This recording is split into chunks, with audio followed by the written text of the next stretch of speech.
এই কথাগুলো আরবিতে না বললেও বাংলা সংসদে বলবো, যে যারা আজকে ডাইরেক্ট ইনডাইরেক্ট ডান হাতের ভূমিকা পালন করছেন ইসলামের বিরুদ্ধে, আর অনেকে আছে বোবা শয়তান নীরবে শুধু নাড়াচাড়া দিচ্ছে। গজব আসলে কিন্তু আপনিও বাঁচবেন না। কোরআনে কারিমের এই আয়াতটা আমি যতবার পড়েছি ততবার নতুন নতুন বিষয় আমার মাথার ভেতরে আল্লাহ দিয়েছেন। গতানুগতিক ভাবে বহু কথাই আয়াতের আমরা শুনেছি সারা জীবন। হে নবী, আপনি বলুন, যদি আল্লাহকে কেউ ভালোবাসতে চায় সে যেন রাসূলুল্লাহকে ভালোবাসে। এ কথাটা এই জায়গায় নেই। তাহলে আল্লাহ হাব্বন দিতেন, আল্লাহ দিয়েছেন তাবউন। ওই যে শব্দটা সূরা জুমারের 18 নম্বর আয়াতে আছে, ওই শব্দ এখানে আছে। ওর যা মাদ্দা এইটাও একই মাদ্দা। কেউ যদি বলে আল্লাহ তোমাকে ভালোবাসি, আল্লাহ বলেন এই কথার প্রমাণ দিতে হলে আমার রাসূলুল্লাহকে ভালোবাসা লাগবে। ঠিক আছে না? ঠিক নেই কি? ঠিক আন্দাজ। আমি এর আগে একটা মিনিট নষ্ট করলাম না। আমি বললাম যে হাব্বন যদি বলতেন তাহলে ভালোবেসে শেষ করে দিলাম। যেমন বেশি ছিল ভালো আবু তালেব, এমনকি আবু লাহাব রাসূলুল্লাহকে ভালোবেসেছিল জন্মে। আপনি দেখেছেন তার জন্মে খুশি হয়ে নিজের বাড়ির কাজের মহিলাকে আজাদ করে দিয়েছে। এরকম তো আপনারা করতে পারবেন না, আমরাও পারি না। এত বড় স্যাক্রিফাইস করেছে সেই লোকটা, কিন্তু সে ভালোবাসা পর্যন্তই শেষ করে দিয়েছে। রাসূলুল্লাহ যখন অনুসরণের কথা জানিয়েছে তখন সে পাথর মেরেছে। কি কথা বলে না কেন? আমি এখান থেকে একটা শিক্ষা পেয়েছি, বিশ্ব নবীর দিকেও কিন্তু এই হাত দিয়ে এভাবে পাথর তুলে নিক্ষেপ করেছিল আর বলেছিল তাব্বালাকা আলিহাদা জামাতানা, মুহাম্মদ তুমি ধ্বংস হয়ে যাও, আমাদেরকে এই কথা বলার জন্য একত্রিত করেছো। আমি যতগুলো তাফসিরে জীবনে মিলিয়েছি, আমার ছোট্ট ব্রেনের ভেতরে এটা অলরেডি ধরা দিয়েছে। বাংলাদেশ সম্পর্কে আমি এই কথাটা এভাবে বলতে চাই। আবু লাহাব শুধু একটা পাথর নিক্ষেপ করেছিল রাসূলুল্লাহর দিকে। কয় হাত দিয়ে? বলেন বলেন।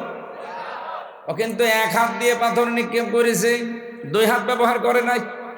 কিন্তু আল্লাহ কোরআনে কারিমে জবাব দেওয়ার সময় এক হাতের কথা দেয়নি, দিয়েছেন তাব্বাত ইয়াদা আবি লাহাবি ওয়া তাব। আল্লাহ এদা নিয়েছিল শব্দটা, নুনটা পড়ে গেছে। ইয়াদুন না দিয়ে আল্লাহ এদা টান দিলেন কেন?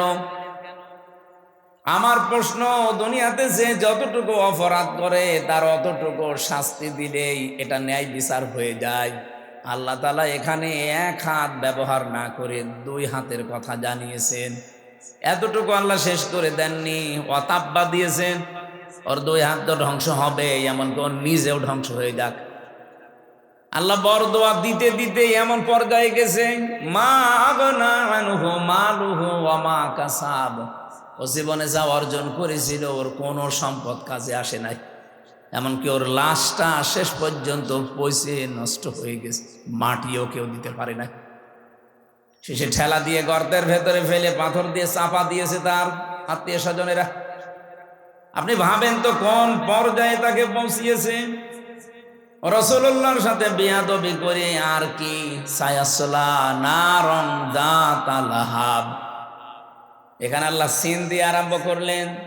আমার মনে হয় আসলা নারন যাতা লাহাব দিলেও আমরা আলেমরা অর্থ করতে পারতাম না। সিন দিয়েছেন কেন? সিন, সাফা, কদ, লাম এরকম 13টা শব্দ আছে আরবি গ্রামারে। কোন সেন্টেন্সের আগে যদি একটা ব্যবহার হয়, বিশেষ করে সিন আর সাফা, তাহলে বাংলা অর্থ দাঁড়ায় অতি তাড়াতাড়ি, অতি শীঘ্রই। আল্লাহ তাআলা সেই 1500 বছর আগে ওর নামে বলতে বলতে এই পর্যায়ে এসেছেন যে অতি শীঘ্রই ওকে জাহান্নামের লেলিহান আগুনে প্রবেশ করাবো। অতটুকু আল্লাহ বলেন না যে না, ওমরাত ওর স্ত্রী পর্যন্ত ওর সাথে থাকবে। এখান থেকে আমি সেই কয়টা শিক্ষা বের করতে পেরেছি, তার 1 নম্বরে এই লোকটা এক হাত ব্যবহার করে হাত ধ্বংস হয়ে গেল তার কয়টা। ওনার এইটা দিয়ে মেরেছে, এইটা তো কিছু করে নাই, কিন্তু এই হাত নড়াচড়া করেছিল। আমি যদি এইটা এখন এখান থেকে অন্তত 20 হাত দূরে নিক্ষেপ করি, এভাবে হাত তো ব্যবহার করছি একটা, আর এইটা নড়াচড়া করবে। কি কথা বলছে না কেন? আল্লাহ যে নড়াচড়া করেছিল এই জন্য এই হাতও রাখে নাই, এটাও ধ্বংস করে দিয়েছে। আজ বাংলাদেশ সহ বিশ্বে ইসলাম পন্থীদের ডাইরেক্ট ইনডাইরেক্ট ধ্বংস করার জন্য, ইসলামকে নিঃশেষ করার জন্য যারা কাজ করছেন, ডান হাতের মতো বাম হাত দিয়ে অনেকে পেছন দরজা দিয়ে নাড়া চাড়া দিচ্ছে। বুঝে ঠিক বললেন নাকি আন্দাজে? ইন্না বাদশা রব্বিকা লাশাদীদ। এমনিতে আল্লাহ কিছু বলে না, কিন্তু যদি ধরে ওরে আর ছাড়ে না। এই কথাগুলো আরবিতে না বললো, বাংলায় সংসদে বলবো, যে যারা আজকে ডাইরেক্ট ইনডাইরেক্ট ডান হাতের ভূমিকা পালন করছেন ইসলামের বিরুদ্ধে, আর অনেকে আছে বোবা শয়তান, নীরবে শুধু নাড়া চাড়া দিচ্ছে। গজব আসলে কিন্তু আপনিও বাঁচবেন না। বলেন তো, যে দুইজন চাচার নাম বললাম, আবু লাহাব, আবু তালেব। আবু তালেব এত ভালোবেসেছে রাসূলুল্লাহকে, তার পুরা জীবন আমি পড়ে দেখেছি। এই লোকটা নিজের সন্তান হযরতে আলীকে বিছানায় রাখতো না, ভাইয়ের ছেলে এতিম মুহাম্মদ রাসূলুল্লাহকে নিজের কাছে নিয়ে ঘুমাতো। আবু তালেব জীবনে এমন কোনো জায়গা নেই শরীরের ভেতরে যেখানে রাসূলুল্লাহকে তোলে নাই। কোনো সময় মাথায় নিয়েছে, কোনো সময় চুমা দিয়েছে, কোনো সময় বুকে নিয়েছে, পিঠে নিয়েছে, কোনোদিন পায়ের কাছে রাখে নাই। পায়ের কাছে রাখলে অসম্মান হবে, পায়ে লাগতে লেগে যেতে পারে, এই জন্য পায়ের কাছে রাখে নাই। বুখারী শরীফের হাদিস। এই লোকটাকে কিয়ামতের দিন আল্লাহ জাহান্নামের 2টা জুতা পরিয়ে দেবে। এ কারণে তার মাথার মগজ পর্যন্ত টকবক করে ফুটতে থাকবে, কিন্তু পুরা শরীরের কোনো জায়গায় জাহান্নামের আগুন লাগবে না। একটাই কারণ, পুরা শরীরে রাসূলুল্লাহর শরীর টাচ পেয়েছে, কিন্তু পায়ের সাথে কোনোদিন রাসূলুল্লাহর শরীর লাগে নাই। রব্বুল আলামিন এই জন্য পাটা জাহান্নামের ফিতা লাগিয়ে দেবে, পুরা শরীরটা কিছুই হবে না। এর ভালোবাসা কোন পর্যায়ে ছিল আপনি বলেন? এত ভালোবাসা, এত মহাব্বত দেখিয়েছে রাসূলুল্লাহকে, কিন্তু নবীজি যেদিন ইন্তেকালের সময় বললেন, ইয়া আম্মি আবি তালিব লা ইলাহা ইল্লাল্লাহ হাজ্জুল লাকা ইনদাল্লাহি ইয়াউমাল কিয়ামাহ, রাহুল বুখারী। চাচা, জোরে বলা লাগবে না, শুধু আমার কানের কাছে মুখটা নিয়ে আস্তে করে বলেন, লা ইলাহা ইল্লাল্লাহ মুহাম্মাদুর রাসূলুল্লাহ বলা লাগবে না আপনার। আপনি শুধু আল্লাহর একাত্মবাদের স্বীকৃতিটা দেন, রিসালাতের ঘোষণা, এটা আমি জানি যে আমি রাসূল, আমি এটা নিয়ে নিলাম। আপনি শুধু আল্লাহটা দিয়ে যান, আমি কথা দিলাম কিয়ামতের দিন ঝগড়া করে হলো আপনাকে আমি আল্লাহর জান্নাতে পৌঁছিয়ে দেব। লোকটা পড়ে নাই, ডাক দিয়ে বলেছে, ভাতিজা তোমাকে ভালোবাসি, কিন্তু তোমার এই কালেমাটা পড়তে পারলাম না, তুমি আমারে মাফ করে দিও। বলেন তো, মাফ করার মালিক কে? রাসূলুল্লাহ। কে? আরো জোরে বলেন। মাফ করার একচ্ছত্র মালিকানা যে আল্লাহর, কোথায় আছে বলেন তো? বলেন, কোরআনে আছে কোন জায়গায়? বলেন, আমাইয়াগফিরুদ যুনুবা ইল্লাল্লাহ। সূরা আলে ইমরানের ভেতরটা মাঝে আছে। রব্বুল আলামিন জানিয়েছেন, মাফ করতে পারে গুনাহ শুধুমাত্র আল্লাহ ছাড়া, মাফ করার ক্ষমতা কারো নেই। হ্যাঁ, যদি আপনি হক বলে ইবাদত নষ্ট করেন, এটা আবার আল্লাহর না, এটা বান্দার। আপনি কোনো বৈধ কাজ করা লাগবে, এই জায়গায় যদি ঘুষ নিয়ে থাকেন, আপনি বান্দার হক নষ্ট করেছেন। এই হকটা দুনিয়ায় থাকতে হয় ফেরত দিয়ে যাবেন, নাই কিয়ামতের দিন নেকি দিয়ে ফেরত দেওয়া লাগবে, এরপরে মাফ হবে। তো আল্লাহর সাথে যে অধিকারগুলো, এগুলো আল্লাহ মাফ না করলে পৃথিবীর কারো বাবারও ক্ষমতা নেই মাফ করার। এই জন্য ইয়াগফিরুদ যুনুবা ইল্লাল্লাহ, জাম্বন দেয়নি যুনুব বহু বছর, কোন গোনা কেউ মাফ করতে পারে না ইল্লাল্লাহ, আল্লাহ ছাড়া। এই লোকটা যখন ডাক দিয়েছে ভাতিজা মাফ করে দিও নবীজিকে, সঙ্গে সঙ্গে কোরআনে কারিমের আয়াত নাজিল করে আল্লাহ সতর্ক বাণী দিয়েছেন, ইন্নাকা লা তাহদি মান আহবাবতা ওয়ালাকিন্নাল্লাহা ইয়াহদি মান ইয়াশা ওয়া হুয়া আ'লামু বিল মুহতাদিন। সূরা কসসের ভেতরে আছে 56 নম্বর আয়াতে, নিশ্চয় হে নবী আপনি যাকে চান তাকে হেদায়েত দিতে পারেন না, আমি আল্লাহ যাকে ইচ্ছা করি তাকে হেদায়েত দান করি, আর হেদায়েত কে পাবে এটা আপনার চাইতে আমি আল্লাহ ভালো জানি। এই জন্য আ'লামু দেওয়াস। এরপরেও নবীজির মন মানছিল না, কারণ এত কষ্ট পৃথিবীতে রাসূলুল্লাহর পেছনে কেউ করে নাই। সেই জন্ম থেকে শুরু করে একেবারে প্রাপ্তবয়স্ক পর্যন্ত রাসূলুল্লাহ তার পেছনে এত, এই লোকটা রাসূলুল্লাহর পেছনে এত সময় দিয়েছে, শ্রম দিয়েছে, বাড়িতে রেখে খাবার খাওয়িয়েছে, লালন পালন করা যারে বলে। বিশ্বনবী মুহাম্মদ রাসূলুল্লাহর মন মানে না, এজন্য তিনি আবু তালেবের কবরের পাশে গিয়ে দোয়া করেছিলেন, মাপ চেয়েছিলেন আল্লাহর কাছে, রব্বুল আলামিন তুমি আমার চাচা আবু তালিবকে মাফ করে দাও। সঙ্গে সঙ্গে জিবরাইল এসে বললেন, হে নবী হাত নামান। কার জন্য হাত তুলেছেন? মা কানা লিন-নাবিয়্যি ওয়াল্লাযীনা আমানু আন ইস্তাগফিরু লিল মুশরিকিন ইলা আখির আয়াত। সূরা তাওবার 113 নম্বর আয়াতের প্রথম অংশে আছে, কোন নবীর জন্য, কোন ইমানদারের জন্য জায়েজ না, শোভনীয় না, উচিত না যে কোনো মুশরিক মারা গেলে তার জন্য ক্ষমা চাবে। ওয়ালাউ কানু উলি কুরবা, যদি ওইটা নিজের নিকট আত্মীয় হয়। বাংলার মুসলমানের এটা রেকর্ড হচ্ছে, আপনি কার দোয়া আল্লাহ ফেরত দিচ্ছে টের পাচ্ছেন? জীবনে যেই নবী হাত তুলেছে আল্লাহ ফেরত দিয়েছে এমন রেকর্ড নেই, শুধু একটা জায়গায় বিশ্ব নবী হাত তুলেছে আল্লাহ ফেরত দিয়েছে, আমি তার পুরা জীবনী পেড়ে একটা জায়গায় পেয়েছি। মনের ভেতরে যার কামনা আসলে কবুল হয়ে যেত,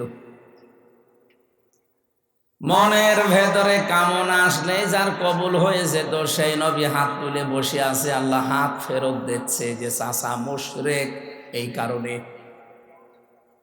অথচ বাংলাদেশে আমরা দেখি অনেক মুশরিক একেবারে টাটকা মরে যায়, আর আমরা দোয়া করে জান্নাতে দিয়ে আসি, মনে হয় যে আমরা কন্ট্রাক্টারই নিয়েছি। জান্নাত তো আমাদের বাবার, নাকি আমাদের বাবার? এ ধোকার ভেতরে আছেন আপনারা, আর আমরাও ধোকা দিচ্ছি।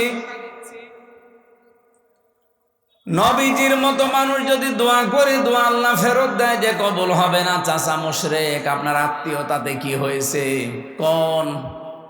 কোন চিন্তায় আছেন আপনি নিজেকে প্রশ্ন করেন।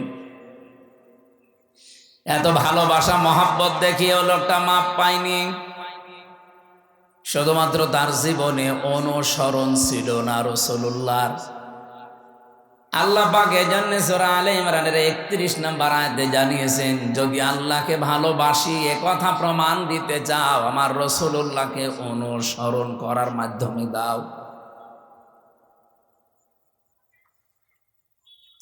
ইউহিব্বুকুমুল্লাহ, এক নম্বরে আমি আল্লাহ নিজেই তোমাদেরকে তাহলে ভালোবাসা আরম্ভ করছি এবং করব, করেছি না। ইউহিব্বু এটাও মজারে, কেউ যদি রাসূলুল্লাহকে অনুসরণ আরম্ভ করে আমার আল্লাহ তাকে ভালোবাসা শুরু করবে। এদিকে তাকান ভালো করে, এই শব্দটা বোঝেন। কোরআনের কোন শব্দ যদি কেউ বোঝার জন্য চেষ্টা করেন 500 রাকাত নফল নামাজের সওয়াব হবে। এই যে ভাই, এই কে, এটা কে? ঠিক আছে,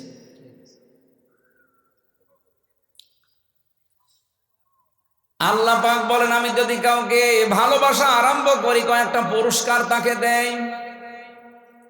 ويغفر لكم ذنوبكم الله غفور رحيم।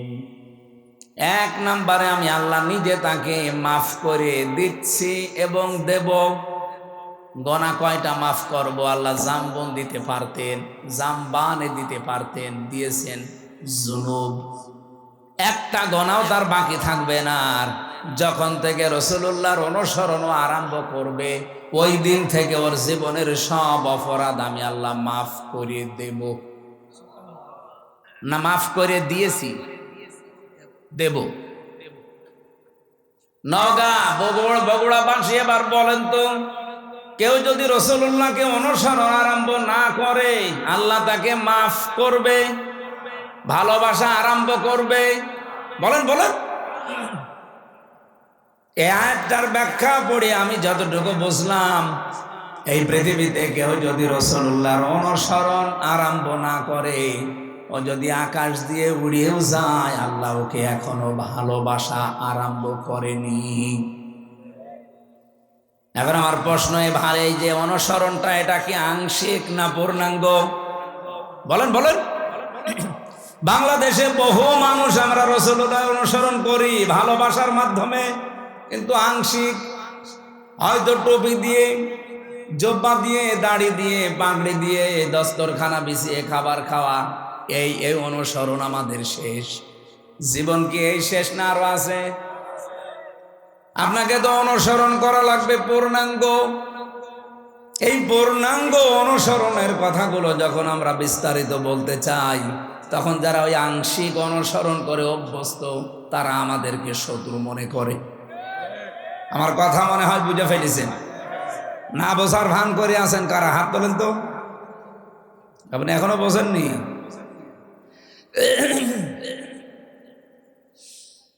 বগুড়াবাসী, এখান থেকে আজকে সিদ্ধান্ত নিয়ে যাবেন, জীবন আর কয়দিন আছি আমি রাসূলুল্লাহর অনুসরণ আর আংশিক করতে চাই না।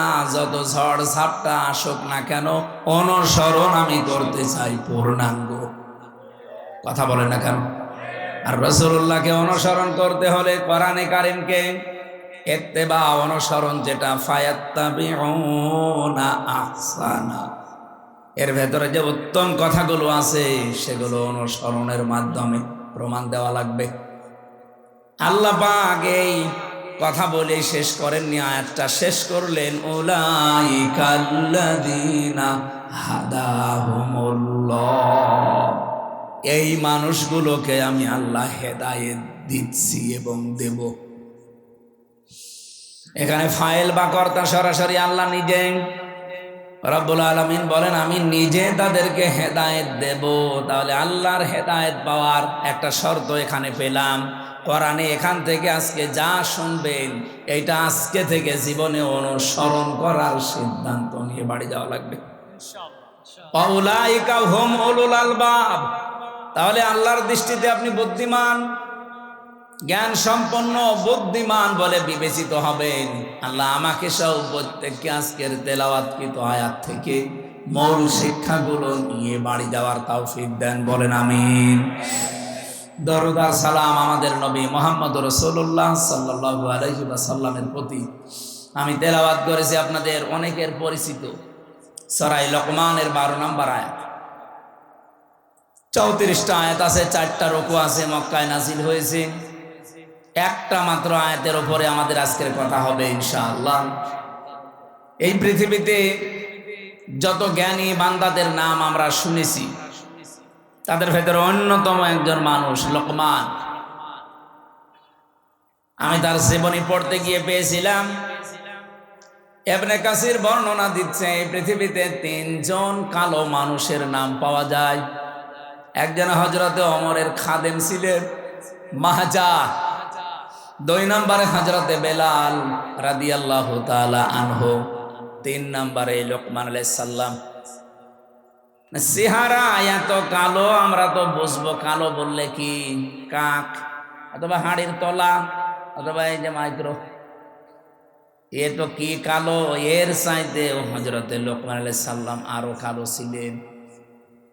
তার ঠোঁট গুলো ছিল ঝুলে যাওয়া, মাথার চুলগুলো ছিল উস্কো খুস্কো, চেহারা ছিল একেবারে বেটে, মানে একেবারে শর্ট। বলেন তো চেহারার যে বর্ণনা এতক্ষণ বললাম, ওনাকে যদি এখন সামনে আনি বারবার দেখতে মনে চাবে। অথচ এই মানুষটার মর্যাদা আল্লাহর কাছে এত বেশি, রব্বুল আলামিন কোরআনে কারীমের 34টা আয়াত সম্বলিত একটা সূরা তার নামে নাজিল করে তাকে চিরন্তন করে দিয়েছেন। তাকে চিরন্তন করেছিলেন কোন কোন কারণে? যে সমস্ত কারণগুলো আছে কোরআনের 34টা আয়াতের ভেতরে, অন্যতম হচ্ছে তিনি তার সন্তানকে, সবাইকে না, তিনি তার সন্তানকে ওসিয়ত করেছিলেন আল্লাহ রব্বুল আলামিনের সম্পর্কে। ওসিয়ত আর নসিহত কিন্তু এক না। ওসিয়ত শব্দটার বাংলা অর্থ হয় জোরালো ভাবে তাকিদ দিয়ে বলাকে। হযরতে লোকমান আল্লাহ পাক বর্ণনা দিয়েছেন, ওয়াইদে ক্বালা লোকমানু লিবনিহি ওয়া হুয়া ইয়াইযুহু ইয়া বুনাইয়া লা তুশরিক বিল্লাহ ইন্নাশ শিরকা লা যুলমুন আযীম। স্মরণ করো ওই সময়ের কথা যখন হযরতে লোকমান তার সন্তানকে ডাক দিয়ে বলেছিলেন, হে আমার কলিজার টুকরা সন্তান, লা তুশরিক বিল্লাহ, আল্লাহর সাথে শিরিক করা যাবে না। ইন্নাশ শিরকা লা যুলমুন আযীম, অবশ্যই শিরিক একটা বড় জুলুম। এটা বড় গুনাহ না, এই জায়গায় বড় জুলুমের কথা বলা হয়। পৃথিবীতে যত জুলুম হতে পারে সব চাইতে বড় জুলুম আল্লাহর দৃষ্টিতে শিরিক করা। এই জন্য পৃথিবীর সব গুনাহ মাফের গ্যারান্টি পাওয়া যায়, কিন্তু শিরিক করলে আল্লাহ ঘোষণায় দিয়েছে যে মাফ হবে না। এই পৃথিবীতে যত নবীর জীবনী আমি পড়েছি, সব নবীদের কম বেশি হয়তো নসিহত ওসিয়ত আল্লাহ করেছিলেন, ওহী পাঠিয়েছিলেন, কিন্তু পৃথিবীর 2,24,000 বলেন আর 1,24,000 বলেন, যত নবী আল্লাহ পাঠিয়েছে প্রতিটি নবীকে একটা ওহী সবাইকে জানিয়েছে, সেটা শিরিক করা যাবে না। ওয়ালাকাদ উহিয়া ইলাইকা ওয়া ইলাল্লাযীনা মিন ক্বাবলিকা লাইন আশরাকতা বিল্লাহ ইলা আখিরি আয়াত। লাইন আশরাকতা লা ইয়াহবাতান্না আমালুকা ওয়া লা তাকুনান্না মিনাল খাসিরিন। অবশ্যই হে নবী, আপনাকে আর আপনার পূর্বে যত নবী রাসূল পাঠিয়েছি প্রত্যেককে আমি ওহী করেছিলাম যে শিরিক করা যাবে না। আপনিও যদি শিরিক করেন, লাইন আশরাকতা লা ইয়াহবাতান্না আমালুকা, লামে তাকিদ নুনে সাকিলা, আপনার যত আমল আখলাক আছে, যত কাজ কারবার সব আমি আল্লাহ নষ্ট করে দেব। এখানে ফাইল সরাসরি আল্লাহ নিজে। মিনাল খাসিরিন, আবার আল্লাহ গ্যারান্টি দিয়ে বলেছেন তুমি ক্ষতিগ্রস্ত হয়ে যাবে। বলেন নাউজুবিল্লাহ। নবীকে যদি আল্লাহ এত বড় হুঁশিয়ারি দিতে পারে, আমরা তো তার উম্মত। এই জন্য ভাইরা, আর জীবনে যাই করেন কোন শিরিক যেন জীবনে না ঢোকে। শিরিকের এক কথাই ব্যাখ্যা হচ্ছে এই, আল্লাহ যেটা পারে ওটা অন্য কেউ পারে, এই কথা বিশ্বাস করার নাম শিরিক। এ বিশ্বাস বাংলাদেশের মানুষের নেই। আরো জোরে বলেন।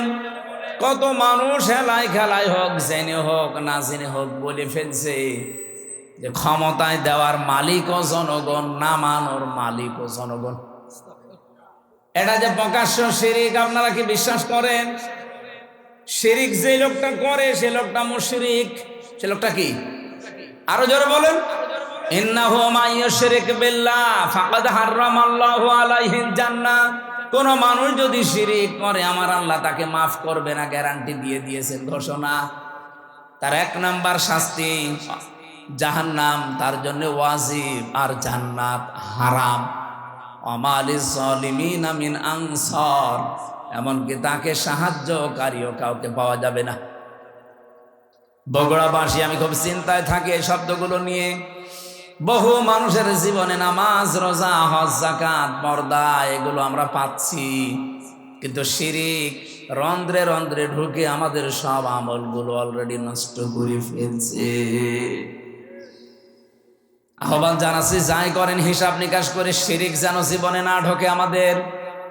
হযরত লোকমান তার সন্তানকে টাকা পয়সার সাথে আমার পরে ক্ষমতায় যাওয়া লাগবে কি করে, এইটা তিনি পরিচয় করাননি। হযরত লোকমান তার সন্তানকে পরিচয় করিয়েছিলেন কার সাথে? আরো জোরে বলেন। রব্বুল আলামিন এই উপদেশ বাণীতে, এই ওসিয়তে এত খুশি হয়েছেন। এই ওয়াজটা শোনার পর রব্বুল আলামিন এবার শুধুমাত্র হযরতে লোকমানের ছেলেকে না, কিয়ামত পর্যন্ত যত সন্তান দুনিয়ায় আসবে সব সন্তানের জন্য আল্লাহ নিজে এবার ওসিয়ত করলেন, ওয়াসাইনাল ইনসানা বিওয়ালিদাইহি হামালাতুহু উম্মুহু ওয়াহনান আলা ওয়াহান। তাম পৃথিবীর সব মানুষকে, এ মানুষ বলতে শুধু মুসলমান না, হে লোকমান, তুমি তো সন্তানকে টাকা পয়সা কিভাবে কামাই করা লাগবে, কিভাবে ক্ষমতা দখল করা লাগবে, প্রভাব প্রতিপত্তি এলাকায় অর্জন করা লাগবে, এ পরিচয় করাওনি। তুমি পরিচয় করালে আল্লাহর সাথে। আমি আল্লাহ এখন দায়িত্ব নিয়ে তোমার সাথে তোমার সন্তানের পরিচয় করিয়ে দিলাম। শুধুমাত্র তোমাকে না, ওয়াসাইনাল ইনসান আছে। ইনসান মানে শুধু মুসলমান না, ইনসান মানে মানুষ। বলেন তো, হিন্দু কি মানুষ না? আরো জোরে বলুন। এলাকায় যদি কোনো অন্য ধর্মের ভাইরা বোনেরা থাকেন, কোরআনে কারীম আপনাকে ইঙ্গিত দিয়েছে যে পৃথিবীর সব মানুষের প্রতি আল্লাহর ওসিয়তে। ওসিয়ত মানে কিন্তু জোরালো ভাবে বলা, গুরুত্ব দিয়ে জোর দিয়ে বলা। আমি আল্লাহ জোর দিয়ে তাম পৃথিবীর সব মানুষকে বললাম, পিতা মাতা যাদের আছে তাদের সাথে ভালো ব্যবহার করা লাগবে। এ ঘোষণা কার? আরো জোরে বলেন। কোরআনে কারিমে যেখানে মা বাবার কথা আমি পেয়েছি, সেই জায়গায় দেখেছি কোন জায়গায় 3টা, কোন জায়গায় 5টা, কোন জায়গায় 7টা। খালি ব্যাখ্যা দিয়েছেন আল্লাহ। অন্যান্য কত মানুষের নাম তো কোরআনে আছে, কই এত ব্যাখ্যা তো আল্লাহ দেননি। এত বেশি ব্যাখ্যা আমার বাবার নামে আল্লাহ নিজে দিয়েছেন। রব্বুল আলামিন ব্যাখ্যা দিতে দিতে এমন সুন্দর সুন্দর শব্দগুলো চয়ন করলেন কোরআনে। আখফিদ লাহুমা জানাহাদ-দুল্লি মিনার রাহমা ওয়াকুর রব্বিরহামহুমা কামা রাব্বায়ানি সাগীরা। বলেন আল্লাহু আকবার। আল্লাহ বলেন আখফিজ। আখফিজ শব্দের শাব্দিক অর্থ হচ্ছে ডাউন করা, এরপরে ফল করে দেওয়া। শুধু ডাউন করার নাম আখফিজ না, ডাউন করার পরে ফল করে দাও। জানাহাদ-দুল্লি, জানাহুন মানে ডানা, জিল্লুন মানে নম্রতা বা ছায়া, দুইটা অর্থই হয়। তোমার যে ছায়া আছে ডানার, এটা শুধুমাত্র ডাউন করবা না, ফল করে দিবা। আমি আয়াতটা পড়ার পর একবার চিন্তা করেছিলাম, আল্লাহ পাক কেন ডানার কথা দিলেন? কোন মানুষের তো দুনিয়ায় ডানা হয় না, ডানা হয় পাখির। কার? আমাদের কি ডানা আছে? না, আমাদের আছে হাত। আল্লাহ তাহলে ইয়াদুন দিতে পারতেন, ইয়াদুন না দিয়ে, অদুদা না দিয়ে আল্লাহ জানাহুন দিয়েছেন। এটা ধার করে নিয়ে এসেছেন পাখির কাছ থেকে। পাখির কাছ থেকে ডানা ধার করে আল্লাহ আমাদেরকে লাগিয়ে উদাহরণ দিলেন কেন? ডানা তো পৃথিবীতে আরো অন্যান্য জিনিসের আছে, হেলিকপ্টারের ডানা আছে, এরোপ্লেনের ডানা আছে না? নেই। সেই ডানা আল্লাহ তো নেননি, নিয়েছেন পাখির কাছ থেকে। আপনি হেলিকপ্টার, এরোপ্লেনের যে ডানা, এটা শুধুমাত্র ডাউন হয়, ফল হয় না। ফল হলে উড়বে না। এমনকি এর ভেতরে মোলায়েম কিছু নেই, সব শক্ত মজবুত। আর পাখির যে ডানা, এর ভেতরে পর আছে, পালক, এত সফট, এত কোমল, এত নরম। একটার সাথে একটা যখন লেগে যায়, পাখি যখন তার বাচ্চাদেরকে এই ডানার নিচে একটার সাথে আর একটা পর লাগিয়ে দেয়, তখন বাচ্চাগুলো এই ডানার নিচে একটা কিচির মিচির আওয়াজ দেয়। এটাকে বাংলায় বলা হয় অনির্বচন সুখ। তার মানে বাচ্চাগুলো মাকে বসাতে চায়, মা তুমি যেভাবে আমাদেরকে আগলিয়ে রেখেছো, তোমার ডানাগুলো শুধুমাত্র ডাউন করনি, ডাউন করার পরে ফল করে দিয়েছো। এই জন্য আমরা এমন নিরাপদে আছি যে আমাদেরকে আর অন্তত কোনো শত্রু দেখতে পাচ্ছে না, আমাদের ক্ষতি হওয়ার আর কোনো সম্ভাবনা নেই। আল্লাহ পাক বলেন, পৃথিবীর সন্তানেরা, মার বাবা তোমার জীবদ্দশায় যেন এইটা মনে করে যে আমার সাইফুল্লাহ থাকতে আমার আর কোনো চিন্তা নেই। আমার মনে হয় এরকম কথা মনে করার মতো সন্তান বা বাবা মা অনেক কম। অধিকাংশ পরিবারের সন্তান থাকা এটা আরো ঝামেলা। গতকালকে একটা ভিডিও দেখছিলাম, একটা সন্তানকে তার মা বাবা সম্পদ দিয়ে যায়নি, এই জন্য বাবার কবর ভেঙে দিচ্ছে। এটা দেখেন, গাইবান্ধা। এক সাহাবী এসে বলেছিল, হে রাসূল, আমার বাবা আমাকে কিছু দেয়নি, আমি কি করব? বিশ্ব নবী বলেন, কিছু যদি না দেয়, ছোটবেলায় যা দিয়েছে কিয়ামত পর্যন্ত হায়াত পেয়েও সেটা শোধ দিতে পারবা না। বাবা যা বলে ওইটাই ফাইনাল, যদি আল্লাহ রসুলের বিরুদ্ধে না যায়। যেই ছেলেটাই যেই মা বাবার কবর ভেঙে দিচ্ছে, টাকা পয়সা হয়তো জমি জায়গা তাকে দেয়নি, বুঝে করুক না বুঝে করুক, আমি শুধু ওর একা দোষ দেইনি, এই দোষটা ওর বাবারও আছে। কারণ যেই শিক্ষাটা দিলে সন্তানে আচরণ করবে না, সেই শিক্ষা ওর বাবা ওকে দেয়নি। যেই শিক্ষা দিলে আল্লাহর পরে মার বাবার স্থান এটা জানা যায়, ওই রকম শিক্ষাগুলোই মনে হয় আপনাদের এলাকায় বিভিন্ন জায়গায়। সাইফুল্লাহ ভাই বলছিলেন প্রায় 17টা কয়টা বক্তব্য চালু আছে, 11টা 13টা। এইরকম সন্তানগুলো যে সমস্ত এলাকায় আছে, এই 13টা 15টা 20টা করে যদি সব উদ্যোগ নিয়ে নিয়ে যে শিক্ষা পেলে আপনার কবর ভাঙবে না, আরো কবরের পাশে দাঁড়িয়ে দোয়া করবে, এইরকম আব্দুল হাই সাইফুল্লাহর মতো সন্তান আমরা তৈরি করতে চাই। আল্লাহ পাক প্রতিটি জেলায় প্রতিটি এলাকায় এরকম মানুষ যেন তৈরি করে দেন, বলেন আমিন। আমার ভাইরা, আমার কথা ছিল, হযরত লোকমান তার সন্তানকে পরিচয় করিয়েছেন শুধুমাত্র আল্লাহর সাথে। আমার আল্লাহ বলেন, আমি দায়িত্ব নিয়ে তামাম দুনিয়ার সব সন্তানকে পরিচয় করালাম তার মা আর বাবার সাথে। এমন একটা সুন্দর উদাহরণ আল্লাহ কোরআনে সেট করলেন। তোমার মা বাবা যদি পৃথিবীর সব কিছু তোমাকে ছেড়ে দিতে বলে, নবীজি বলেন মার বাবার জন্য সব কিছু ছেড়ে দেওয়া তোমার জন্য ফরজ, যদি ওটা জায়েজ হয়। এখানে একটা মাসলা আছে, যেহেতু আলেমরা বসে আছেন, মায়ের কথা শুনে কিন্তু স্ত্রীকে তালাক দেওয়া জায়েজ নেই। এত সম্মান যে মায়ের, এত সম্মান যে বাবার, আপনি মায়ের কথা মতো স্ত্রীকে তালাক দিতে পারবেন না, কিন্তু বাবার কথা মতো পারা যাবে। কারণ বউ আর শাশুড়ির ভেতরে যে সম্পর্কটা মার মেয়ের মতো হওয়া দরকার, এটা 100টার 98টা পরিবারে আজ বাংলাদেশে নেই। এই কথা বলে না কেন? এ ওর দোষ ধরে, ও এর দোষ ধরে। অথচ ওইটা যদি ওনার নিজের মেয়ে হতো, কোনোদিন ওইভাবে ভুল ধরতো না, আর ওইটা যদি ওর নিজের মা হতো, কোনোদিন দোষ ধরতো না। আল্লাহ ভালো জানে যে দুইজনের ভেতরে মিল হয় না, হচ্ছে না। এই জন্য মায়ের কথা মতো হুট করে আপনি বউ তালাক দিতে পারবেন না। বাবার কথা মতো যদি ওটা জায়েজ পর্যায়ে যায়, তাহলে বউ বাদ দেওয়া যায়। আমার ভাইরা, আমি একটা বাস্তব কথা বলছি।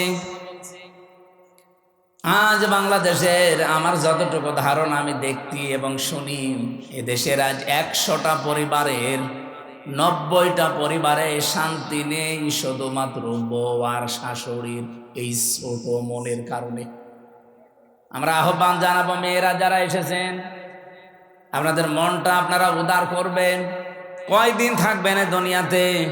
এই ছোট্ট দুনিয়ার ফেরেবে পড়ে যদি বিশাল আখেরাত আপনি পরিবারেই নষ্ট করে ফেলেন, আপনার মতো কি বলবো আহাম্মক আর কেউ নেই। প্রত্যেককে আহ্বান জানাচ্ছি, নিজের মায়ের মতো মনে করে চলেন। নিজের মাও তো কত দোষ করে, ভুল করে, আপনি সবই সহ্য করে নেন, মাফ করে দেন। নিজের মেয়েও তো কত ভুল করে, না জানলে শিখিয়ে দেন। শাশুড়িগুলো যদি এই পর্যায়ে তৈরি হয়, আর পুত্রবধূগুলো যদি মেয়ের মতো তৈরি হয়, বাংলাদেশের পরিবারে স্বামীদের হাড়ের রোগ হবে না। বিয়ে করেনি তো হাসতেছে, বিয়ে করলে টের পেত। বিয়ে যারা করে না ওরা এই ঔষধ এখনো পায়নি। আমি তো যতটুকু দেখছি, হাজারো পরিবারে আজ আমরা পুরুষ মানুষ যারা হার্টের রোগী, এই বউ আর শাশুড়ির এই ছোট মনের কারণে। এ এলাকায় মনে হয় এরকম মহিলা নেই। সম্মানিত মা বোনেরা, শুধু নামাজ পড়া, রোজা রাখার, কালো বোরকা পরা ইবাদত না, শাশুড়ির সাথে মায়ের মতো আচরণ করাও ইবাদত। পুত্রবধূর সাথে নিজের মেয়ের মতো আচরণ করা, এটা ইবাদত। আপনি কিন্তু জালেম হয়ে মরবেন। এই শাশুড়ি যারা কিছু হলেই শুধু ছেলের কানে কানে তুলে দেয়, এটা তাল লাগায়, এর কারণে ছেলেটারও তার বউকে দেখতে পারে না, পরিবারে অশান্তি হয়, মেয়েটা অশান্তিতে থাকে। এই শাশুড়ি এরকম মন যাদের আছে, এরকম আচরণ যারা করেন, আপনি কিন্তু জালেম হয়ে মরবেন। এরকম শাশুড়ি কার বাড়িতে আছে একটু হাত তোলেন দেখি। এই এলাকায় তো ভালো মানুষ সব, দেখালাম অনেক ভালো এলাকা।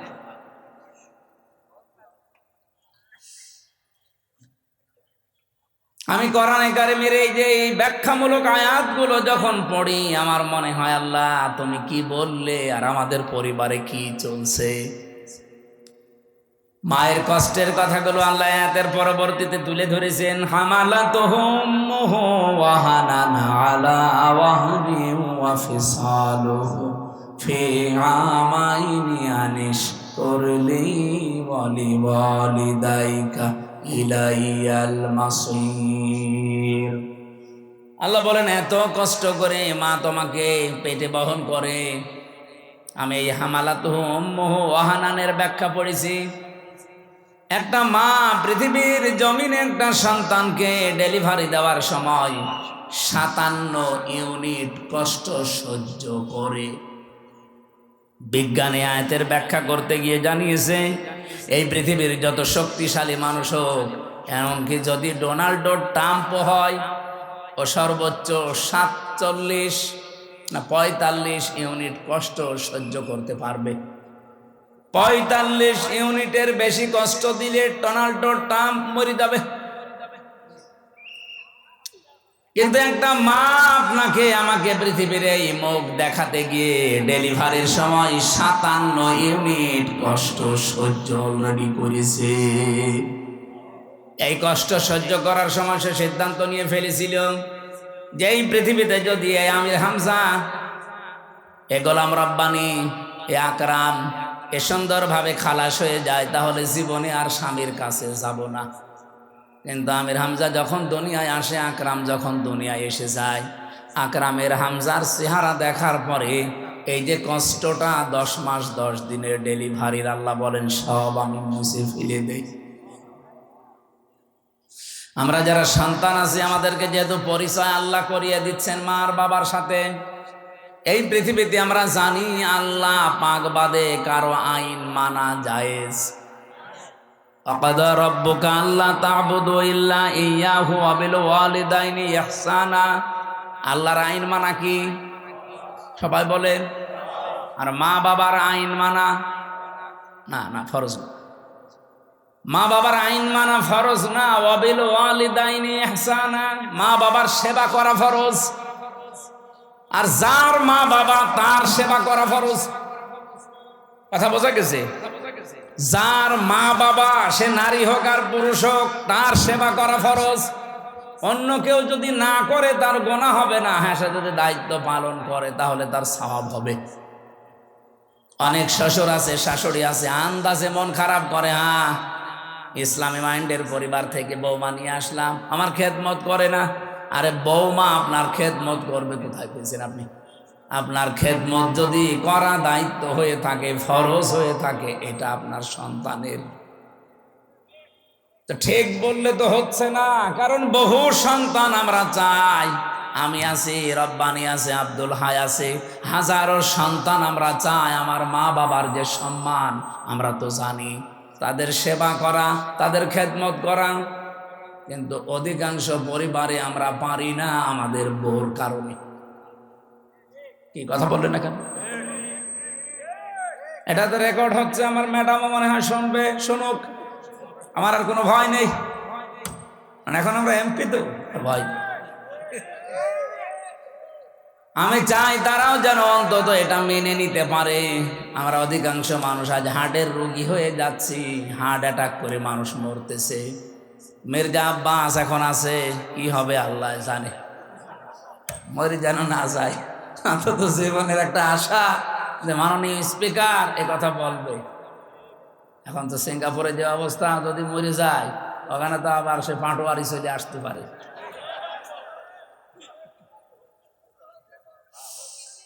বগুড়াবাসী, এবার আমি যে কথা তুলতে চেয়েছিলাম, আমার 8টা পয়েন্টের উপর আজকে আলোচনা আমি নোট করেছি।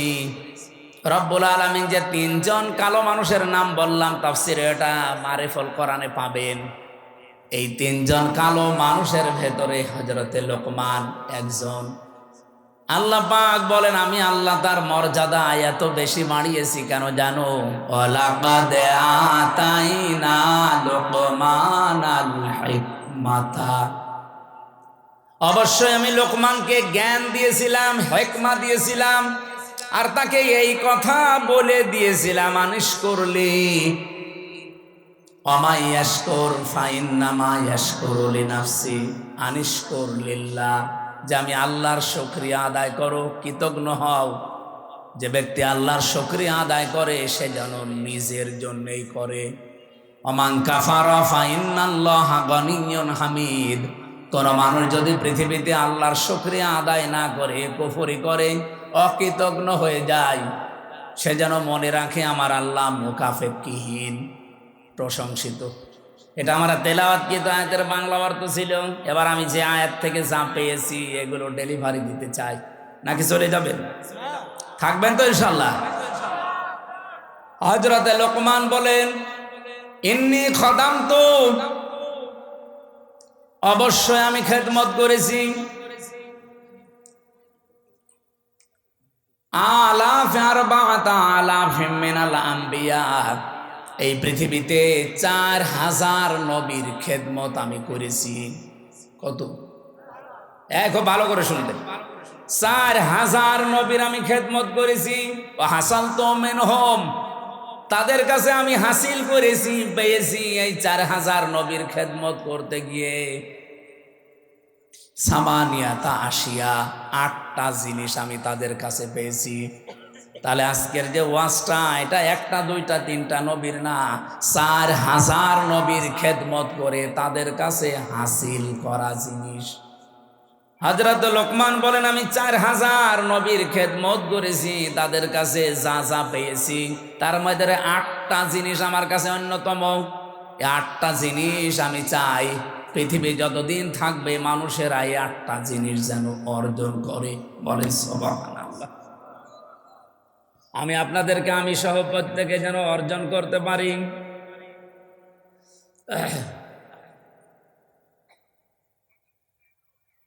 বারবার কল মানুষ দেয়, বিবেক আছে, জানে যে আলোচনা। 1 নম্বরে 8টা শিক্ষার ভেতরে আমি পেয়েছি নবীদের কাছ থেকে যে নামাজের ভেতরে মন তৈরি করা লাগবে। কিসের ভেতরে? প্রশ্ন আসতে পারে, সব নবীর না জামানায় কি নামাজ ছিল? হ্যাঁ, হযরতে আদম আলাইহিস সালাম থেকে শুরু করে মুহাম্মদ রাসূলুল্লাহ পর্যন্ত যত নবী আল্লাহ দুনিয়াতে পাঠিয়েছেন, প্রত্যেক নবীকে আল্লাহ পাক কম বেশি সেজদার হুকুম দিয়েছিলেন। হ্যাঁ, তাদের হয়তো এভাবে 5 ওয়াক্ত ছিল না, কিন্তু সেজদা দেওয়ার নিয়ম ছিল, কারণ সেজদা ছাড়া কেউ আল্লাহর নিকটবর্তী হতে পারে না। আসজুদ ওয়াক্তারিব, সেজদা দাও, আল্লাহর নিকটবর্তী হয়ে যাও। আদম আলাইহিস সালাম তাওবা করার মাধ্যমে উনি যে ফজরের 2 রাকাত নামাজ স্বামী আর স্ত্রী মিলে আরাফাতের ময়দানে পড়েছিলেন। আমরা তাফসিরের কিতাব থেকে হাদিস থেকে যেটা পেয়েছি, রব্বুল আলামিন আদমের প্রতি 350 বছর পরে এত খুশি হয়েছিলেন এই 2 রাকাত নামাজের সেজদায়। কিয়ামত পর্যন্ত উম্মতে মুহাম্মদী যারা আসবে তাদেরকে আল্লাহ এই 2 রাকাত নামাজ ফরজ করে দিয়েছেন।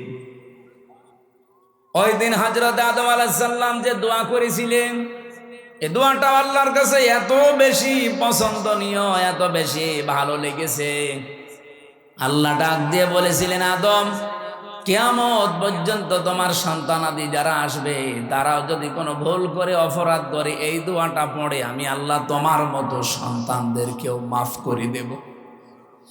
আদমের সন্তান আমরা যারা জবান খুলে পড়েন, রব্বানা যালামনা আনফুসানা ওয়া ইল্লাম তাগফির লানা ওয়া তারহামনা লানাকুনান্না মিনাল খাসিরিন।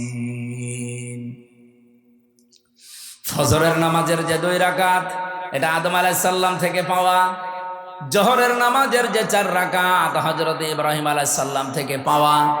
আসরের নামাজের যে 4 রাকাত হযরত উসাইর আলাইহিস সালাম থেকে পাওয়া। মাগরিবের নামাজ যে 3 রাকাত হযরত আইয়ুব আলাইহিস সালাম থেকে পাওয়া। এশার নামাজ যে 4 রাকাত এটা হযরত আয়েশার কারণে স্পেশাল ভাবে আল্লাহ মুহাম্মদুর রাসূলুল্লাহকে দিয়েছেন। রব্বুল আলামিন বলেন, হযরত লোকমান, তাকে আমি আল্লাহ জ্ঞান দিয়েছিলাম, হিকমা দান করেছিলাম। এই জ্ঞান পাওয়ার পরে তার প্রথম কাজ হয়েছে সে শুকরিয়া আদায় করেছে আল্লাহর। তাহলে এখান থেকে কয়েকটা শিক্ষা পাওয়া যায়। জ্ঞান যারা পাবে, জ্ঞানী তো আল্লাহর দৃষ্টিতে তারা যারা আল্লাহর কাছে নত হবে, নম্র হবে, শুকরিয়া আদায় করবে আল্লাহর নিয়ামতগুলোর। তা আমাদের আচরণটা পুরা উল্টা। একটা ভিডিও দেখছিলাম আজকে আসার সময়, নৌকা নিয়ে পার হয়ে যাচ্ছে একজন, 2 জন শিক্ষিত মানুষ। মাঝিকে নৌকা যখন একেবারে নদীর মাঝে, অনেক সুন্দর সুন্দর কথা শোনাচ্ছে মাঝি, তুমি আমাদের বাবা, তুমি আমাদের দাদা, বাবা দাদা খালু যা বলার সব বলছে, যে শুধুমাত্র নদীটা আস্তে আস্তে পার করো। এ কথাগুলো শুনতে শুনতে বেশ নদীটা পার করে যেই ডাঙ্গায় তুলে দিয়েছে, ডাঙ্গায় নামার পরে এমন গালিগালাজ আরম্ভ করেছে। আমার এই উদাহরণটা ভিডিওতে দেখার পরে মনে হচ্ছিল বাংলাদেশে আজ অনেকেই এই আচরণ করছে। 18 মাসেও যাদের আচরণ ছিল একরকম, দেখেন 18 মাস পরে নির্বাচিত হয়ে তাদের আচরণ ঠিক ওই 2 ভদ্রলোকের মতো হয়ে গেছে। এতদিন যাদেরকে বাপ বলতো, দাদা বলতো, খালু বলতো, এখন তাদেরকে শালা বলছে। এমনকি বৈধ জিনিস পর্যন্ত তারা মানতে চাচ্ছে না। তার মানে ক্ষমতায় না থাকলে মানুষ যতটুকু নম্র হয়, ভদ্র হয়, কৃতজ্ঞতা আদায় করে, ক্ষমতা পেয়ে অনেক মানুষ অহংকারী হয়ে যায়। হযরত লোকমান এইটা হননি। অনেক জ্ঞান পাওয়ার পর, এটা যেতে আল্লাহর একটা নিয়ামত, এই পৃথিবীর শ্রেষ্ঠ নিয়ামতের ভেতরে, এটা পাওয়ার পরে তিনি শুকরিয়া আদায় করেছিলেন, কৃতজ্ঞতা আদায় করেছিলেন, কৃতজ্ঞ হয়েছিলেন আল্লাহর কাছে। রব্বুল আলামিন বলেন, লাকাদ আতাইনা দাউদা ওয়া সুলাইমানা ইলমা। অবশ্যই আমি দাউদ আর সুলাইমানকে জ্ঞান দিয়েছিলাম। আকাল আলহামদুলিল্লাহিল্লাযী ফাদ্দালানা আলা কাসীরিম মিন ইবাদিহিল মুমিনিন। তারা 2 জনেই এই জ্ঞান পেয়ে কি করেছিল জানো? আকাল আলহামদুলিল্লাহিল্লাযী ফাদ্দালানা। তারা 2 জনে শুকরিয়া আদায় করেছে ওই আল্লাহর। ওনারা বলছে ওই আল্লাহর শুকরিয়া আদায় করছি আমরা, যিনি আমাদেরকে জ্ঞান দিয়েছেন, আমাদের মর্যাদা দিয়েছেন। মেনে আলা কাসীরিম মিন ইবাদিহিল মুমিনিন, এই পৃথিবীতে বহু মুমিন বান্দাদের উপরে আমাদের মর্যাদা যিনি বাড়িয়েছেন, তার দরবারে আমরা শুকরিয়া আদায় করছি। তাহলে জ্ঞান পাওয়ার পরে জ্ঞানী মানুষদের আচরণ হওয়া দরকার। তারা নত হবে আল্লাহর দরবারে, দরবারে ইলাহিতে তারা আরো নম্র হবে, ভদ্র হবে, মাথা নত করবে। আর আমাদের মুসলমান আমরা দাবি করে দেখছি আমাদেরটা পুরা উল্টা। লোকমান আলাইহিস সালাম 4000 নবীদের কাছে যেই কথাগুলো শিক্ষা পেয়েছিলেন তার 1 নম্বরে বলেন যে সেজদা দেওয়া লাগবে, জীবনী নামাজ, এটা যেন কেউ না ছাড়েন। প্রত্যেক নবী যেহেতু এটা পেয়েছিলেন। 2 নম্বরে তিনি বলেন আমি এই শিক্ষাটা নবীদের কাছ থেকে পেয়েছি, যদি কেউ কারো বাড়িতে প্রবেশ করেন সে যেন উকি ঝুঁকি না দেয়। আজ আমাদের সামাজিক জীবনে এটা আছে না নেই? বেশ ভালো মানুষ মনে হয়, বাড়িতেও ঢোকে, সালাম দিয়েই ঢোকে, ঢোকার পরে শয়তান তারে দখল করে নেয়, বাড়ির ভেতরে শুধু এদিকে ওদিকে উকি ঝুঁকি দেয়। উনি বলেন 4000 নবীর খেদমত করে আমি এইটা পেয়েছি যে কারো বাড়িতে ঢুকলে উকি ঝুঁকি দেওয়া যাবে। কথা বুঝেছেন? অনেক মানুষ চালাকি করে, আমি দেখি বাড়িতে, বাড়ির বাইরে দাঁড়িয়ে সালাম দেয়, আসসালামু আলাইকুম। এটা দেওয়ার পরে জিজ্ঞাসা করে, করতে করতে বাড়ির ভেতরে প্রবেশ করে সব দেখা শেষ। না, এই চালাকি করা যাবে না, কোরআনের নিষেধ। ইয়া আইয়ুহাল্লাযীনা আমানু লা তাদখুলু বুয়ুতান গায়রা বুয়ুতিকুম হাত্তা তাস্তানিসু ওয়া তুসাল্লিমু আলা আহলিহা। রব্বুল আলামিন বলেন, হে নবী, ইমানদারদেরকে বলেন নিজের ঘর হোক আর অন্যের ঘর হোক, সালাম দেওয়া অনুমতি ছাড়া কারো বাড়িতে যাওয়া, এটা আমাদের আজ সামাজিক জীবনে আছে। বলেন বলেন, এটা আল্লাহ যেন আমাদের মেনে চলার তৌফিক দেন, বলেন আমিন। এটা অনেকেই হেলায় খেলায় নষ্ট করে, আমলটা করতে চায় না। না, এটা কোনো অনেক গুরুত্বপূর্ণ বিষয়, কোরআনে আল্লাহ যেহেতু দিয়েছেন। বহু মানুষ এই ছোট্ট আমলটার ভেতরে, এরপরে আমি কিছু আয়াতের ব্যাখ্যা পড়ে তাফসিরে দেখেছি, আজ যারা নিজেদের স্ত্রীকে প্রথম 1 বছর 1.5 বছর 2 বছর ভালো লাগে, কিন্তু এরপরেই দেখি সংসার আর টেকে না, নিজের বউর চাইতে অন্যের বউ দেখলেই কেমন যেন ভালো লাগে। এরকম মানুষ দেশে নেই? আপনি আছেন এরকম? এই রোগ দেশে আছে না নেই বলেন তো? প্রথম কিন্তু ভালোই লাগে। কালকেও একটা বিচার এসেছিল আমার কাছে, প্রায় রাত 10:30 পর্যন্ত এটার বিচার আমি করেছি। একজন মাওলানা, আমি নাম নিলাম না, উনি এসে ওনার স্ত্রী সহ 2 জনই এসেছে। স্ত্রীর অভিযোগ হচ্ছে যে এমপি সাহেব, এ স্বামী আমারে প্রথম বিয়ের 3 মাস 4 মাস 6 মাস 1 বছর খুব ভালোবেসেছে, কিন্তু এখন যেন আমার দিকে ওর আর মন নেই। মাওলানা আমারে আস্তে করে قل للمؤمنين يغضوا من أبصارهم ويحفظوا فروجهم ذلك أزكى لهم إلى آخر آية। হে নবী, মুমিন পুরুষদেরকে বলেন তারা যদি এই 2টা ঔষধ খেতে পারে, 1 নম্বরে আপনি চক্ষুকে নিম্নগামী করবেন, 2 নম্বরে লজ্জা স্থানের হেফাজত করবেন। হ্যাঁ, বহু ডাক আসবে, বহু ষড়যন্ত্র চক্রান্ত শয়তান বিছিয়ে রাখবে। এই 2টা ঔষধ যদি কেউ মাত্র 1টা মাস একটু পালন করতে পারেন, আল্লাহর কসম আমি এই আয়াতের বিশ্বাস নিয়ে বলছি, আপনার নিজের বউ ভালো লাগবে, অন্যের বউ তখন আপনার কাছে খারাপ লাগবে।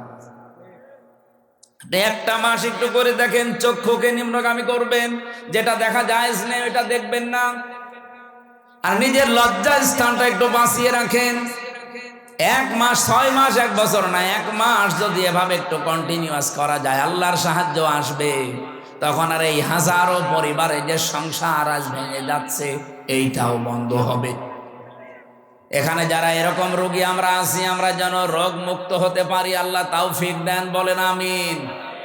সত্যি করে বলেন তো, এরকম রোগ আছে কার? কোন এলাকায় ওয়াজ করতে আসলাম গো? এটা সব আল্লাহর ওলি। এরকম কোন রোগী তো এলাকায় নেই। এটা শুধু পুরুষের ক্ষেত্রে না, মেয়েদের ক্ষেত্রেও। আজ হাজারো পরিবারে খালি ডিভোর্স ডিভোর্স আর ডিভোর্স চলছে, এই একটা মাত্র কারণে। নিজের চোখের হেফাজত নেই, 2 নম্বরে লজ্জা স্থানের হেফাজত করে না। স্বামী বাড়ি না থাকলে বহু মহিলা আছে আল্লাহকেও ভুলে যায়, স্বামীকেও ভুলে যায়। এই 2টা জিনিসের গ্যারান্টি একটু নেন। আমি আশা করছি আপনাদের আমাদের যেসব রোগটা আছে এই রোগকে আল্লাহ পুরাপুরি নিরাময় করে দেবেন, বলেন আমিন। 3 নাম্বারটা বলছি, হযরত লোকমান বলেন আমি 3 নাম্বারে পেয়েছি, খাবার যদি খেতে বসো একেবারে সব সাবার করে ফেলবা না। প্রতিটি নবী এই শিক্ষাটা আমি নবীর খেদমত করে পেয়েছি 4000 নবীর কাছে। তারা কোনোদিন যা খেতে বসেছে সব সাবার করেনি।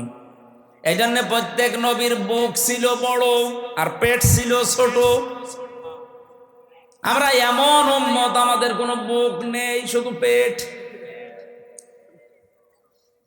আমি সংসদে আমার ডাইনে বামে সামনে পেছনে যেখানেই তাকাচ্ছি শুধু ভড়ি আর ভড়ি, খালি আমারই ভড়ি নেই। আমার বামে যেটা ওইটাও ভড়িয়ালা, ডাইনে যেটা ওইটাও ভড়িয়ালা। নাম নিলাম না, আপনি দেখতে পাবেন কালকে পরশু দিনই কি ভড়ি গো। মাঝে মাঝে আমার মনে হয় আল্লাহ এদের ভড়ি দেখে তো মহিলারা লজ্জা পাবে, ছেলে মেয়ে হয় আমাদের আর ভড়ি হয় এর। কি পেট, আখেরি পেট। নবীদের এরকম পেট হয়নি কেন? কারণ নবীরা 3টা সুন্নাত আদায় করে খাবার খেতেন। 1 ভাগ খাবার, 1 ভাগ পানি, আর 1 ভাগ হজম করার জন্য খালি রাখতেন। এই জন্য নবীদের পেট বড় হয়নি, বড় হয়েছে বুক। তাদের এই বুক বড় হওয়ার কারণে তারা জালেমদের সামনে মাথা নত করে নাই, সত্য বলতে ভয় পায় নাই। কথা বলছেন না কেন? আজ বাংলাদেশে আমাদের যদি সত্যি বুক থাকতো, আমি যেমন টার্গেট নিয়েছিলাম সংসদে, আমি যদি নির্বাচিত হতে পারি 100 দিনের ভেতরে আমি কুষ্টিয়ার সদর আসনে অন্তত 100 দিনের ভেতরে যতগুলো অফিস আদালত আছে সবগুলো জনবান্ধব করে তুলব। আর এটা করতে গেলে আমি নিজেও জানতাম যে অনেকের মন পাওয়া যাবে না, কারণ যত বড় অফিসার সে তত বড় মুডে থাকে। সবাই চায় যে আমার সবাই জি হুজুর জি হুজুর, স্যার স্যার, এটা করতে থাক।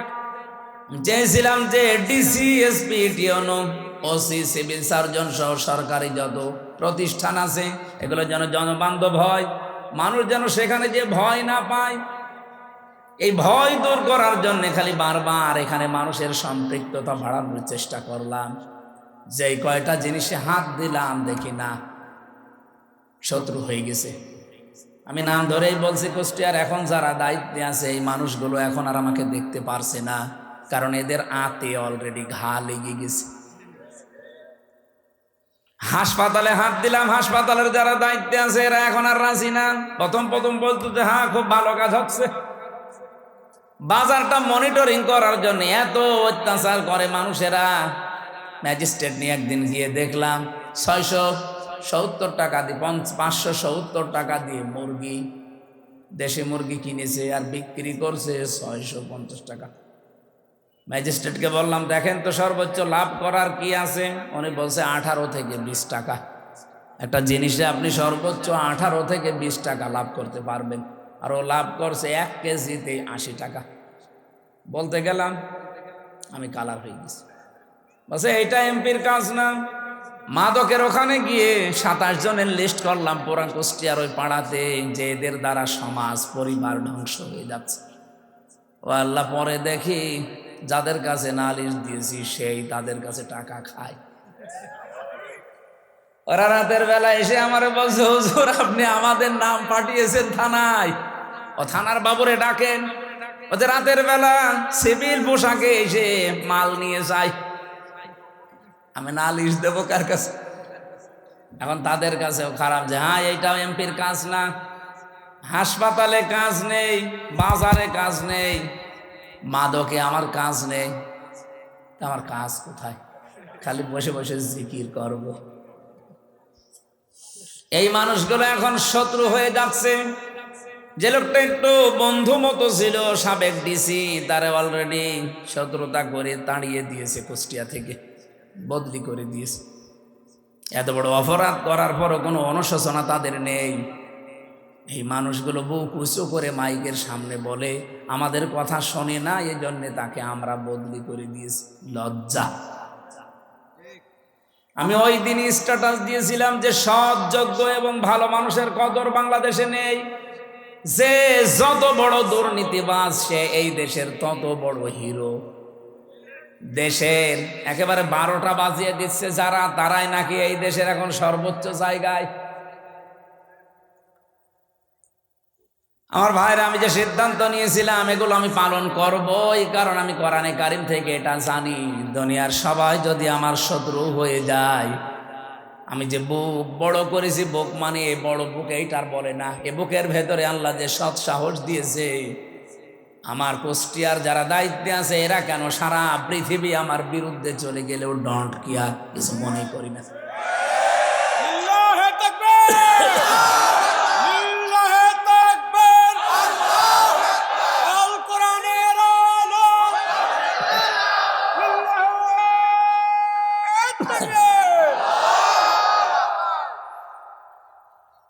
নির্বাচনের আগে যেই কথাগুলো মাওলানা হোসাইন একটা টাচ দিয়েছিল, এত বেশি শত্রুতা বাংলাদেশে কোনো এমপির বিরুদ্ধে কেউ করে নাই। আমার একেবারে সেই 11 সাল থেকে শুরু করে কাটসাট ভিডিওগুলো এনে 64 জেলায় ওরা 64টা মামলা পর্যন্ত দিয়েছিল কে দিয়ে? আমি একটা উদাহরণ দিতে গিয়ে 8 জনের নাম বলেছিলাম, তার ভেতরে আরাফাত রহমান, ওনার নামটাও ছিল। ওনার নামের ওই শেষে যে দুটো শব্দ আছে, ওই শব্দটাকে আমি বলেছিলাম এটা যদি কয়কার না দিয়ে কেউ কয়হস্যু দেয় তাহলে পাল্টিয়ে যায় নামটা। এইরকম আরো 8টা নাম বলেছিলাম, সেগুলো বলে নাই। এই 15 সেকেন্ডের ভিডিও ছেড়ে 64 জেলায় 64টা মামলা দিয়েছে। ওরা মনে করেছিল মামলা দিলে মনে হয় এ বসে যাবে। আরে ভাই, আমি তো আয়না ঘরে থাকা মানুষ, জেল ও তো আমার কাছে শ্বশুর বাড়ি মনে হয়। আয়না ঘরে থেকে আমি ফাঁসির কন্ডেম সেলের ভেতরে ছিলাম 3 বছর, খেয়ে না খেয়ে আমি ঝুলেছিলাম প্রায় 11 ঘন্টা, মাথা নিচের দিকে পা উপরের দিকে দিয়ে। আর আপনি আমার এখন ভয় দেখাচ্ছেন মামলা ও ছাতা তো আমি গুলিয়ে খেয়ে ফেলবো। এই জন্য আমাদের বুক বড় করা লাগবে ভাই। মাওলানা আব্দুল হাই সাইফুল্লাহ ভাই আমার বড় ভাই, আমি চাই আমাদের বুক যেন এরকম বড় হয় নবীদের মতো। প্রতিটি নবীর বুক ছিল বড়, তার মানে বুকের ভেতরে সাহস ছিল, আর পেট ছিল একেবারে ছোট। আজ বাংলার আলেম ওলামাগুলো যদি আমরা বুক বড় করতে পারতাম, বুকের সাহস নিতে পারতাম, আমার মনে হয় রাম বাম আর জেনারেল মানুষগুলো আলেমদের কদর আরো বেশি করত। এ দোষ শুধু আমাদের নিজেদেরই। আমি বুক বড় বলতে কিন্তু শুধুমাত্র একেবারে ডোনাল্ড ট্রাম্পের মতো এভাবে বুক বড় বোঝায়নি, এর ভেতরে সাহস লাগবে, ঈমান লাগবে। হযরত লোকমান বলেন, আমি নবীদের কাছে 4000 নবীর কাছে এইটা পেয়েছিলাম, 4 নম্বরে পেয়েছি। প্রত্যেকটা নবীর কাছ থেকে যে কথা বলতে হলে হিসাব করে বলা লাগবে। কত মানুষ আজকে কথা বলছে দেখেন, হিসাব নেই। কত মন্ত্রী আজ কথা বলছে, তেল দিতে পারে না, একটু সরি বলবে না, আচ্ছা হাইটে চলাফেরা করতে পারেন না, শরীর ভালো থাকবে। মানে মাথা থেকে পা পর্যন্ত পিটানো দরকার। কালকের দিন পরে তো দেখা হবে না, কারণ আমার পাশেই সিট, ওই সামনে তাকালে দেখা হবে। আমি জিজ্ঞাসা করবো চোখে চোখে যে আপনি একটা কথা বলবেন, তেল দিতে পারেন না, সরি বলবেন না, বলছে হাঁটাহাঁটি করলে শরীর ভালো থাকে। সংসদের মেন গেট থেকে ভেতর পর্যন্ত এতটুকু পথ উনি হেঁটে আসে না, গেটে নামে, এরপরও মানুষের ঘাড়ে হাত দিয়ে যায় ভেতরে। আর সে যদি এই কথা বলে, কথা হিসাব নিকাশ করে বলা দরকার না? গতকালকে একজন এক কথা বলে, অলরেডি সারা দেশে এখন 92% মুসলমানের কলিজায় অন্তত রক্তক্ষরণ হচ্ছে, যদিও মুসলমান দাবি করে থাকে। উনি বলেছে ধর্মভিত্তিক রাজনীতি, ধর্ম কায়েম করার জন্য এই দেশে মুক্তিযুদ্ধ হয়েছে কিসের জন্য? ধর্ম যদি না থাকে দেশে, শুধু ইসলাম ধর্ম বলছি না, প্রত্যেকটা ধর্ম, কোন ধর্ম খারাপ কিছু করতে বলে না। ধর্ম যদি না থাকে আপনি কিভাবে থাকবেন, কোন পরিচয়ে থাকবেন বলেন? সুতরাং কথা যারা বলবেন হিসাব করে বলবেন। 5 নম্বরে উনি বলেন আমি পেয়েছি নবীদের কাছ থেকে সব সময় আল্লাহকে সঙ্গে রাখা লাগবে। 6 নম্বরে আমি পেয়েছি এই পৃথিবীতে কবরের চিন্তা করা লাগবে। 7 নম্বরে আমি 2টা জিনিস অর্জন আর 2টা জিনিস বর্জন পেয়েছি। 7 নম্বরে পেয়েছি সব সময় মানুষ যেন অন্তত মরা লাগবে এই চিন্তাটা মাথায় নিয়ে ঘোরে। যখনই চিন্তা হবে যে মরা লাগবে, ওর দ্বারা দুর্নীতি করা সম্ভব না। সর্বশেষ আমি 8 নম্বরে প্রত্যেক নবীর কাছে এটা পেয়েছি যে জীবনে আমাদের যেন কোনো বিষয়ে অহংকার না আসে। আল্লাহ পাক এই 8টা জিনিস 4000 নবী এগুলো শিখিয়েছে। উনি বলেন হাসাল তো আমি হাসিল করেছি, পেয়েছি মিনহুম এই নবীদের কাছ থেকে সামানিয়াতা আশিয়া। এই 8টা জিনিস কিয়ামত পর্যন্ত দুনিয়া যারা আসবে তারা যেন এই 8টা জিনিসকে ফলো করে চলতে পারে, আমরাও যেন পারি। বলেন আমিন। ওমাই ইয়াশকুর ফাইন্নামা ইয়াশকুর লিনাফসি। আল্লাহর কোনো লাভ নেই, এভাবে শুকরিয়া আদায় করে চলতে পারলে লাভ আমাদেরই। কারণ আমার আল্লাহ 2টা নাম এখানে দিয়েছেন, গনিয়্যুন হামিদ। উনি মুখাফেক্ষিহীন এবং প্রশংসিত। আমরা যদি কেউ দুনিয়ায় প্রশংসা আল্লাহর না করি, আল্লাহর ক্ষমতা হারিয়ে যাবে। বলেন বলেন। সুতরাং আল্লাহ পাক